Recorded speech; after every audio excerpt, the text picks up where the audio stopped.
दोस्तों, आज की हमारी मुलाकात में मैं आपको सुनाऊंगी फ्रांस काफ्का की लिखी हुई कहानी मेटामॉर्फोसिस का तीसरा भाग। पौ फटने के बाद ग्रेगोर की नींद खुली। मैं नींद से अधिक बेहोशी थी। अपने आप तो वह बहुत देर बाद ही सोकर उठा होता। उसे पर्याप्त आराम मिल गया था और उसे गहरी नींद भी आई थी। लेकिन हॉल में चलते कदमों की आहट और दरवाजे बंद होने की आवाजों से उसकी नींद टूट गई। सड़क में जल रहे बल्ब से पीली रोशनी की पट्टियों की चमक सीलिंग और कमरे में रखे फर्नीचर के ऊपरी हिस्से पर पड़ रही थी, जबकि जहां वह लेटा था वहां अंधेरा था। अब वह क्रमशः स्पर्श शक्ति की प्रशंसा करने लगा था। सब कुछ को समझ वह धीरे धीरे दरवाजे के पास ये जानने के लिए पहुंचा कि बाहर क्या हो रहा है। उसका बाजू एक लंबे घाव जैसा था और अपने पैरों की दो कतारों से वह लंगड़ा कर चल रहा था। एक पैर पूरी तरह से उस सुबह की कोशिशों में बुरी तरह घायल हो गया था। यह चमत्कार ही था कि मात्र एक पैर ही घायल हुआ था। वह बेकार सा पीछे लटकता हुआ चल रहा था। जब वह दरवाजे के पास पहुंच गया तब जाकर उसे एहसास हुआ कि वह उसकी ओर क्यों खिंचा सा चला आया था। भोजन की गंध। वहां बेसन में ताजा दूध रखा जिसमें सफेद रोटियों के टुकड़े तैर रहे थे। वह प्रसन्नता से भर हंस ही दिया, क्योंकि वह सुबह की तुलना में कुछ अधिक ही भूखा था और उसने अपना सिर पूरी तरह झुका लिया था और आंखें सीधे दूध पर टिकी थी। लेकिन शीघ्र ही वह निराशा में भर वहां से हट गया, क्योंकि पीने में उसे न केवल कष्ट हो रहा था, अपने चोट खाए बाएं बाजू के कारण और पूरी धड़कती देह के साथ ही दूध में भीतर जाना पड़ता था। साथ ही उसे दूध पसंद भी नहीं आ रहा था। हालांकि दूध उसे सर्वाधिक प्रिय है और संभवतः उसकी बहन ने उसके लिए वहां रखा होगा। घृणा से भर वह मुड़कर कमरे के बीच में पहुंच गया। वह दरवाजे की संद से लिविंग रूम में जलते गैस स्टोव को देख पा रहा था। हालांकि ये वह समय था जब उसके पिता अखबार जोर जोर से पढ़कर माँ को सुनाया करते हैं और कभी कभार बहन भी वहीं बैठ जाती है। लेकिन अभी एक शब्द भी सुनाई नहीं पड़ रहा था। हो सकता है उसके पिता ने जोर से पढ़ने की आदत ही छोड़ दी हो, जैसा उसकी बहन उसे चिट्ठियों में लिखती रहती थी। चारों ओर मौन पसरा था। हालांकि फ्लैट रहने वालों से खाली नहीं था। हमारा परिवार कितनी शांति से जीवन यापन कर रहा है, ग्रेगोर ने स्वयं से वहीं अंधेरे में बैठते हुए कहा। उसे अपने आप पर गर्व हो गया कि इस शानदार फ्लैट में अपने माता पिता और बहन को कितने सुविधापूर्ण जीवन की व्यवस्था उसने कर रखी है। लेकिन तब क्या होगा जब यह शांति, व्यवस्था और निश्चिंतता का अचानक अंत हो जाए। इन नैराश्यपूर्ण विचारों में खो जाने से स्वयं को बचाने के लिए वह कमरे में चारों ओर घूमने लगा। उस लंबी सांझ में दूसरी ओर दरवाजा कुछ खुला था और फिर जल्दी ही बंद हो गया था। इसी प्रकार दूसरी ओर का दरवाजा भी बंद हुआ था। स्वाभाविक है, कोई न कोई भीतर आना चाहता है, लेकिन उसने शायद फिर अपना इरादा छोड़ दिया था। ग्रेगोर स्वयं लिविंग रूम की ओर के दरवाजे के निकट इस निश्चय के साथ खड़ा था कि जो कोई भी अंदर आएगा उसकी आशंकाओं को दूर कर देगा। किंतु दोबारा दरवाजा खुला ही नहीं और वह व्यर्थ ही आशा लगाए रहा। जबकि सुबह जब दरवाजे बंद थे तो वे सभी अंदर आना चाहते थे, और अब जब उसने एक दरवाजा पूरा खोल दिया है और दूसरा दिन में खुल गया है, कोई भी नहीं आ रहा था। जबकि दरवाजे की चाबियां दूसरी ओर ही लगी हैं। देर रात में लिविंग रूम में रोशनी देता गैस स्टोव बंद हो गया और ग्रेगोर निश्चिंत रूप से कह सकता था कि उसके माता पिता और बहन तब तक जागते रहे थे, क्योंकि वह उनके पदचापों को सुन सकता था। अब सुबह तक उससे कोई मिलने वाला नहीं, ये तो तय था। अतः उसके पास पर्याप्त समय था अपनी जिंदगी को नए सिरे से शुरू करने के बारे में मनन करने का। लेकिन ऊंचे और सुनसान कमरे में जिसके फर्श पर वह लेटा था, उसी कमरे में जिसमें वह 5 वर्षों से रह रहा था, आशंकाओं से घिरा था, अर्ध चेतना में बिना किसी संकोच के वह सोफे के अंदर सरक गया। वहां उसे अच्छा महसूस हुआ, लेकिन उसकी पीठ कुछ दब रही थी और वह अपना सिर ऊपर नहीं उठा पा रहा था। लेकिन उसकी देह कुछ ज्यादा ही चौड़ी थी और पूरी तरह सोफे के अंदर नहीं जा रही थी। लेकिन उसे इसका कोई पश्चाताप नहीं था। सारी रात वह वहीं रहा। कुछ समय हल्की नींद में जो भूख के चलते टूटती रही थी, और कुछ उन चिंताओं, आशाओं, आशंकाओं के कारण जो एक ही निष्कर्ष पर पहुंच रहा था कि फिलहाल तो उसे धैर्य रखना होगा और परिवार जिन समस्याओं का सामना उसके कारण करने को बाध्य होगा, उसे अपने परिवार को धैर्य रखने में सहायता करनी होगी। दूसरी सुबह के बहुत पहले जब रात का अंधेरा गाढ़ा था, ग्रेगोर को अपने नए निश्चय से शक्ति मिली थी और वह कुछ विश्राम करने में सफल हुआ था। तभी उसकी बहन ने प्रायः पूरे कपड़े पहन हॉल की ओर का दरवाजा खोलकर भीतर झांका। वह उसे तत्काल तो नहीं देख पाई, फिर भी जब उसने उसे सोफे के अंदर देख लिया, उसे कहीं ना कहीं तो होना ही था। वह उड़कर तो नहीं ही जा सकता था, है ना? तो इतना घबरा गई कि बिना सोचे विचारे और 1 मिनट की देर किए बिना उसने दरवाजा जोर से बंद कर दिया। लेकिन शायद फिर अपने व्यवहार पर शर्मिंदा हो, उसने तुरंत ही दोबारा दरवाजा खोला और पंजों के बल चलकर भीतर आ गई, जैसे वह किसी अपाहिज से मिलने आई हो या फिर किसी अजनबी से। ग्रेगोर अपना सिर सोफे के अंतिम छोर तक बाहर निकाल उसे देख रहा था। क्या वह इस बात पर ध्यान देगी कि उसने दूध को बिना पिए ही छोड़ दिया है, भूख न होने का कारण नहीं? और क्या वह उसके खाने की उसकी रुचि के अनुसार कुछ लाएगी? यदि उसने अपने आप ही नहीं किया तो वह उसका ध्यान आकर्षित करने की बजाय भूख से मरना पसंद करेगा। हालांकि उसके मन में यह विचार तेजी से उठ रहा था कि उसे सोफे से जल्दी बाहर निकलकर उसके पैरों के पास जाकर जल्दी से कुछ भी खाना लाने के लिए चिरौरी करनी चाहिए। किंतु उसकी बहन का ध्यान तुरंत ही चला गया था कि बेसिन में अभी भी दूध भरा हुआ है, सिवाय कुछ दूध के जो बाहर गिर गया था। उसने उस उठा लिया था, नंगे हाथों से नहीं वरन कपड़े से, और बाहर चली गई। ग्रेगोर ये जानने को उत्सुक था कि अब वह खाने के लिए क्या लाएगी। उसने बहुत से कयास लगाए, लेकिन उसने वास्तव में क्या किया अपने ममता भरे दिल के चलते, इसका तो वह अंदाजा लगा ही नहीं सकता था। उसकी पसंदगी को जानने के लिए वह कई प्रकार का भोजन एक पुराने अखबार पर रखकर ले आई थी। वहां बासी आधी सूख चुकी सब्जियां, पिछले रात के भोजन की बची हड्डियां जिन पर सफेद चटनी लगी थी जो अब तक जम चुकी थी, कुछ किशमिश और बादाम, चीज का टुकड़ा जो कड़ा हो चुका था, जिसे ग्रेगोर ने 2 दिन पहले ही खाने के लिए बेकार कह दिया होता, एक सूखी रोटी का रोल, मक्खन लगा रोल, और एक रोल में नमक और मक्खन लगा हुआ था। इसके अलावा वह बेसिन में कुछ पानी भी भरकर ले आई थी, और ये सोचकर कि उसको अब वहां नहीं रुकना चाहिए क्योंकि ग्रेगोर उसकी उपस्थिति में खाएगा नहीं, वह तेजी से बाहर चली गई और दरवाजे को चाबी से बंद भी कर दिया ताकि वह समझ जाए कि वह आराम से अपनी रुचि के अनुसार खा ले। ग्रेगोर के सभी पैर खाने की ओर चल पड़े। उसके घाव अवश्य ही सूख चुके होंगे, इसके साथ ही उसे किसी भी प्रकार की पीड़ा भी नहीं हो रही थी। इससे उसे आश्चर्य ही हुआ, और उसे याद आया कि करीब 1 माह पहले उसकी उंगली चाकू से कट गई थी और इस चोट में परसों तक रह रहकर टीस उठती रही थी। क्या अब मैं कम संवेदनशील हो गया हूँ? उसने सोचा, और मर भुक्कों की तरह चीज को चूसना शुरू कर दिया। वहां रखे खानों में सबसे पहले उसने उसी को अपनी ओर लिया था। आंखों में आंसू लिए उसने एक के बाद एक चीज, सब्जियां, चटनी को निगल लिया। दूसरी ओर ताजे भोजन की ओर उसे खाने की कोई इच्छा नहीं हो रही थी। उसे तो उसकी गंध भी बर्दाश्त नहीं हो रही थी। सच तो ये था कि जो कुछ उसे खाना था उसे वह घसीट कर वहां से कुछ दूर ले गया था। बहुत पहले खाना समाप्त कर वहीं आराम से लेट गया था। जब उसकी बहन ने धीरे से चाबी घुमाकर यह इशारा किया कि अब वह छिप जाए, वह तुरंत उठ गया और नींद आने के बावजूद फिर से सोफे के नीचे छिप गया।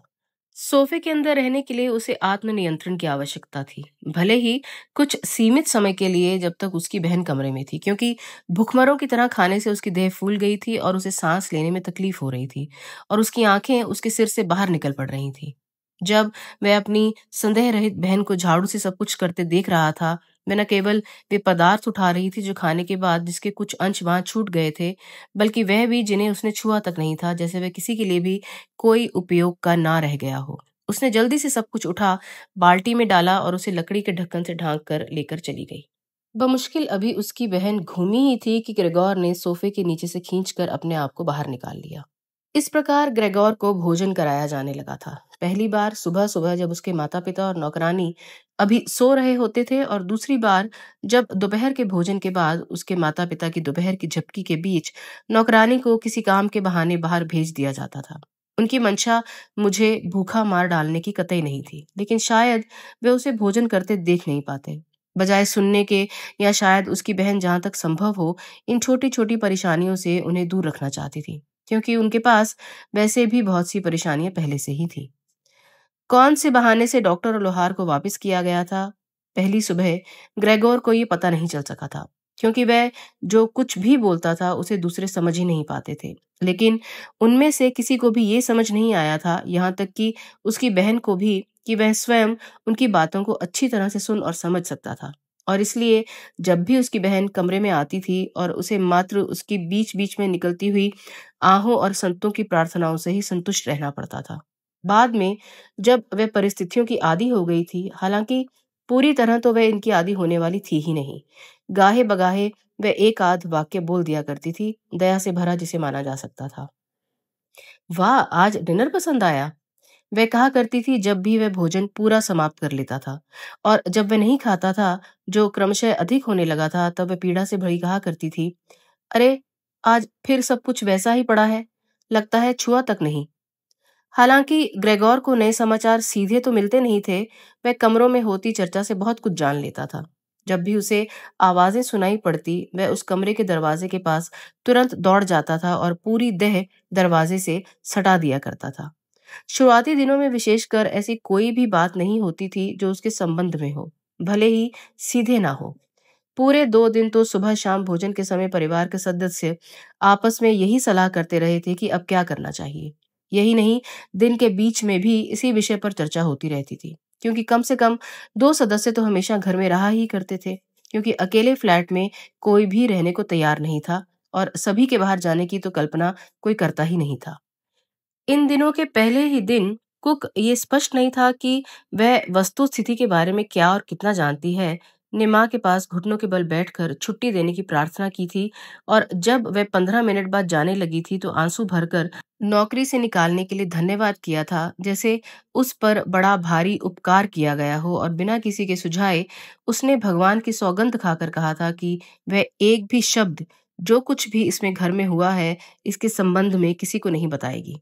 अतः अब ग्रेगोर की बहन को खाना बनाना पड़ रहा था और माँ की सहायता करनी पड़ रही थी। वास्तविकता ये थी कि खाना बनाना कोई खास परेशानी का काम नहीं था, क्योंकि वे लोग बमुश्किल कुछ कौर गले से नीचे उतार पा रहे थे। ग्रेगोर प्राय ही अपने परिवार के किसी सदस्य से खाने का इसरार करता सुना करता था, और बस एक ही उत्तर हर बार सुना करता था, धन्यवाद, मुझे जितना खाना था मैंने खा लिया। ये या ऐसा ही कोई अन्य वाक्य प्रायः उसके कानों में पड़ता था। शायद उन्होंने ड्रिंक लेना भी बंद कर दिया था। बार बार उसकी बहन पिता से पूछती रहती थी कि क्या वे बियर लेना पसंद करेंगे, और स्वयं जाकर लाने को तत्पर भी हो जाती थी। लेकिन जब वे चुप ही रहते थे, तब वह सुझाव दिया करती थी कि वह चौकीदार को लाने के लिए कह देती है, ताकि उन्हें एहसान जैसा न लगे। लेकिन एकमात्र शब्द जो पिता के मुंह से निकलता था वह था नहीं, और फिर इस विषय में आगे कोई बात नहीं होती थी। पहले ही दिन ग्रेगोर के पिता ने परिवार की माली हालत और भविष्य को उसकी माँ और उसकी बहन के सामने आईने की तरह रख दिया था। बीच बीच में उठकर उसे छोटी सी तिजोरी से कोई वाउचर या मेमोरेंडम तलाशने लगते थे, जिसे 5 वर्ष पहले व्यापार ठप होने पर बचा लिया था। कोई भी उस गूढ़ ताले को खुलने और कागजों की खरखराहट के बाद तिजोरी को बंद करते सुन सकता था। उसके पिता द्वारा की गई ये स्पष्ट घोषणा पहली प्रसन्नतादायक सूचना थी जिसे ग्रेगोर ने अपनी कैद के बाद सुना था। उसकी अपनी राय तो अभी तक यही थी कि पिता के व्यापार में कुछ भी नहीं बचा है। कम से कम पिता ने इसके विषय में कभी कुछ कहा ही नहीं था। लेकिन यह भी सच है कि उसने उनसे कभी दो टूक पूछा भी नहीं था। उस समय तो ग्रेगोर की एकमात्र इच्छा यही थी कि परिवार की सहायता करे और उन्हें उस विपत्ति को भूल जाने में मदद करे, जिससे व्यापार चौपट हुआ था और उन सभी को निराशा की गर्त में फेंक दिया था। और इसलिए विशेष उत्साह से वह काम में जुट गया था और छोटे बाबू की जगह फटाफट सेल्समैन बन गया था, जिसमें अच्छा पैसा कमाने के अवसर थे। और उसकी सफलता शीघ्र ही गोल गोल सिक्कों में बदल गई थी, जिन्हें टेबल पर रख वह परिवार को आश्चर्यचकित और प्रसन्न दोनों ही कर दिया करता था। वे अच्छे दिन थे, लेकिन उन्होंने कभी भी दिखावे के लिए खर्च नहीं किया। हालांकि बाद में ग्रेगोर ने इतनी कमाई करना अवश्य ही शुरू कर दिया था कि घर के सभी खर्चों का बोझ वह अकेला ही उठाने लगा था, और वह भी निहायत आराम से। फिर कुछ दिनों में वह रूटीन हो गया था, परिवार और ग्रेगोर दोनों के लिए। पैसा सम्मान के साथ स्वीकारा जाता था और प्रसन्नता के साथ दिया जाता था, लेकिन किसी भी प्रकार की ऊष्मा का पूरी तरह अभाव था। अपनी बहन से उसकी अंतरंगता थी। उसने मन ही मन ये योजना बना रखी थी कि वह बहन को, जिसे संगीत से बेहद लगाव था और वायलिन बहुत अच्छा बजाया करती थी, उसे अगले वर्ष कंजर्वेटोरियम में संगीत शिक्षा के लिए भेज देगा। हालांकि ये पर्याप्त खर्चीला होगा, लेकिन जिसे वह किसी अन्य तरीके से पूरा कर लेगा। यात्राओं के बीच के संक्षिप्त गृह निवास में वह बातचीत के दौरान बहन से वह प्रायः ही इसके बारे में कहा करता था। लेकिन एक सुंदर स्वप्न की तरह जो कभी भी पूरा नहीं किया जा सकता था, और उसके माता पिता इन मासूम संदर्भों में प्रायः निरुत्साहित किया करते थे। लेकिन इसके बावजूद ग्रेगोर ने अपने मन में दृढ़ निश्चय कर लिया था कि वह पूरी गंभीरता के साथ बड़े दिन पर इसकी घोषणा करने वाला था। ये थे वे विचार जो उसकी वर्तमान स्थिति में पूरी तरह हवा में उड़ गए थे, लेकिन जो उसके सिर में लगातार चक्कर लगा रहे थे। जब वह दरवाजे से सटकर खड़े हो सुनने की कोशिश करता था, कभी कभार थकान से वह सुनना बंद कर दिया करता था और अपने सिर को दरवाजे से हटा लिया करता था। लेकिन वह हमेशा सजग हो जाया करता था, क्योंकि उसके सिर की जरा सी जुम्बिश से उत्पन्न आवाज दूसरी ओर सुन ली जाती थी और बातचीत तुरंत बंद हो जाया करती थी। वह अभी क्या कर रहा होगा? कुछ देर की खामोशी के बाद उसके पिता कहा करते थे, स्वाभाविक है, दरवाजे की ओर देखते हुए, और फिर चुप्पी से कुछ और देर बातचीत करने के बाद आगे चले जाते थे। ग्रेगोर को अब जाकर खबर लगी थी, जितनी बार चाहता वैसे सुन सकता था, क्योंकि उसके पिता प्रायः ही ये स्पष्ट किया करते थे, और संभवतः इसलिए भी क्योंकि बहुत समय बाद वे इस संबंध में निर्णय कर रहे थे, और इसलिए भी कि उसकी माँ तत्काल समझ नहीं पाती थी कि एक विनिवेश राशि एक छोटी सी राशि, ये सच है कि उनके सौभाग्य से व्यापार की बर्बादी के बाद भी न केवल बच गई है, वरन कुछ बढ़ भी गई है, क्योंकि डिविडेंड छुआ ही नहीं गया था। इसके अलावा जो रकम ग्रेगोर हर माह घर लाया करता था, उसमें से वह अपने लिए बहुत कम डॉलर बचाकर रखा करता था। घर में दी गई पूरी रकम खर्च नहीं होती थी, और फिलहाल वह राशि भी एक पूंजी हो गई है। दरवाजे के पीछे ग्रेगोर ने उत्सुकता और उत्साह से भर सिर हिलाया, और इस अनपेक्षित कंजूसी और अग्रिम सोच के सबूत से वह प्रसन्नता से भर गया था। सच तो यह है कि इस अतिरिक्त बचत राशि से उसने अपने पिता द्वारा चीफ के लिए ऋण की कुछ और राशि चुका दी होती, और इस प्रकार वह दिन और निकट ला सकता था जब वह नौकरी छोड़ने की स्थिति में आ जाता। लेकिन इसमें कोई संदेह नहीं है कि उसके पिता के द्वारा लिया गया निर्णय ही बेहतर था। लेकिन इस पूंजी के ब्याज से परिवार अधिक समय तक नहीं चल सकता था। 1 वर्ष, या शायद पेट काटकर 2 वर्ष तक चल सकेगा, बस। ये ऐसी पूंजी थी जिसे छुआ ही नहीं जाना चाहिए था, और उसे दुर्दिनों के लिए बचाकर रखना चाहिए। दैनिक और मासिक खर्चों के लिए तो कमाई ही की जानी चाहिए। उसके पिता स्वस्थ तो हैं, लेकिन बूढ़े हैं, और उन्होंने पिछले 5 वर्षों से कोई काम नहीं किया है। साथ ही उनसे अधिक श्रम की अपेक्षा भी नहीं की जा सकती। इन पिछले 5 वर्षों में अपनी असफल किंतु दिन रात एड़ी का पसीना माथे से चुचुआती जिंदगी में उन्हें पहली बार कुछ आराम मिला था, लेकिन इससे वे मोटे और आलसी हो गए हैं। ग्रेगोर की बूढ़ी माँ, भला वे अपने दमे के साथ कैसे कमाई कर सकती हैं? दमा जो उन्हें फ्लैट में केवल चलने भर से हंफा देता और दूसरे दिन उन्हें सोफे पर सांस लेने के लिए खुली खिड़की के पास आराम करने को विवश कर देता है। तो अब क्या उसकी बहन को मजदूरी करनी होगी, जो अभी मात्र 16 वर्ष की लड़की है और जिसकी जिंदगी अभी तक हंसी खुशी से भरी थी, जिसमें सजना संवरना, देर तक सोना, घर के काम में कुछ सहायता कर देना, कभी कभार किसी पारंपरिक मनोरंजन में भागीदारी, और इन सब के ऊपर वायलिन बजाना भर रहा था। शुरुआत में जब भी हॉल में पैसे कमाने की बात उठा करती थी, तो वह दरवाजे को गुस्से से छोड़ ठंडे चमड़े के सोफे पर गिर जाया करता था और शर्म और दुख से तपने लगता था। प्रायः बिना नींद के वही लंबी रातों में वह पड़ा रहता था और चमड़े को देह से घंटों रगड़ता रहता, या फिर पूरी ताकत लगा किसी आम चेयर की खिड़की के पास घसीट ले जाया करता था और खिड़की की दहलीज से कांच के उस पार झांकने लगता था। बाहर देखकर उसे एक प्रकार की आजादी का अनुभव होता था, जबकि सच ये था कि उसे अभी कुछ धुंधला दिखने लगा था। सड़क के उस पार बने अस्पताल को वह आसानी से देख लिया करता था, और यदि उसे स्मरण न होता कि वह शर्लेट स्ट्रीट में रहता है, तो एक शांत सड़क है, लेकिन है तो शहर की सड़क, तो वह ये विश्वास कर लेता है कि उसकी खिड़की के उस पार एक बंजर जमीन है, जहां आकाश और भूरापन आपस में मिल गया है। उसकी चतुर बहन को बस 2 बार ये देखने की आवश्यकता थी कि आम चेयर खिड़की के पास लाई गई है। उसके बाद तो वह जब भी कमरे की सफाई करती, तो उसे हमेशा सरकार कर खिड़की के पास रखने लगी थी, साथ ही खिड़की को भीतर से खुली छोड़ दिया करती है। काश वह उसे कह सकता और आभार प्रकट कर सकता कि उस सब कुछ के लिए जो वह उसके लिए कर रही है, तो उसका और बेहतर ध्यान वह रख पाती। सच तो ये था कि इस सबसे उसकी परेशानी और बढ़ गई थी। हालांकि वह अपनी ओर से पूरी कोशिश करती थी कि उसके कामों में जो भी उसे पसंद नहीं थे, वह जल्दी जल्दी और हल्के हल्के किया करे। जैसे जैसे समय व्यतीत होता गया, वह सफल होती चली गई थी। लेकिन इस बीतते समय ने ग्रेगोर के ज्ञान में भी तो वृद्धि की थी।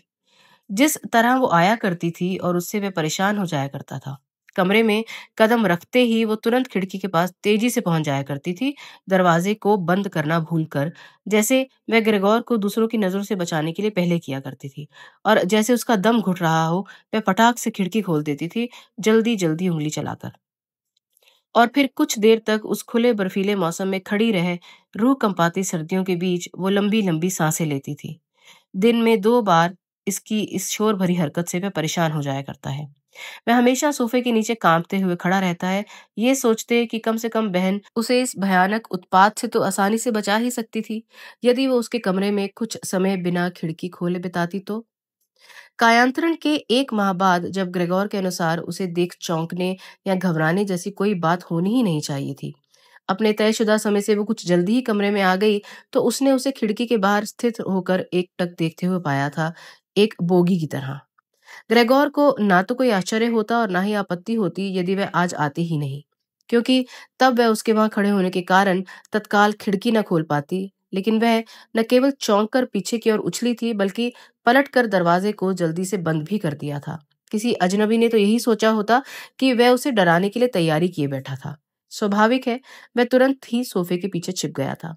लेकिन उसके दोबारा आने की उस दोपहर तक प्रतीक्षा करनी पड़ी थी, और जब वो आई तो सामान्य से कुछ अधिक असहज महसूस कर रही थी। इससे उसे एहसास हो गया कि वह अवश्य ही घिनौना दिखता होगा, और उसकी बहन को उसे देखकर घृणा ही आएगी। उसकी बहन को उसके जरा सा भी हिस्सा दिखते ही भागने की तीव्र इच्छा को रोकने में कितनी मशक्कत करनी पड़ती होगी।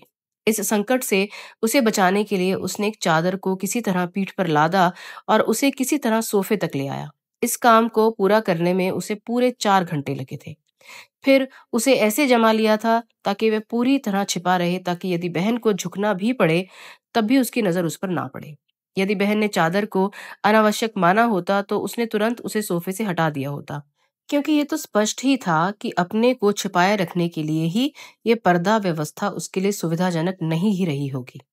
लेकिन उसने चादर को छुआ तक नहीं, और ग्रेगोर को उसकी आंखों में आभार के भाव की झलक मिली थी जब उसने चादर को जरा सा हटाकर उसकी प्रतिक्रिया को जानने की कोशिश की थी। दोस्तों, आज की हमारी मुलाकात को अब यहीं समाप्त करते हैं, नहीं तो एपिसोड बहुत लंबा हो जाएगा। मैं आपके लिए इस कहानी का अगला भाग लेकर जल्दी ही उपस्थित होंगी। मैं हूं आपकी दोस्त रोशनी, और आप सुन रहे हैं शॉर्ट स्टोरीज विद रोशनी।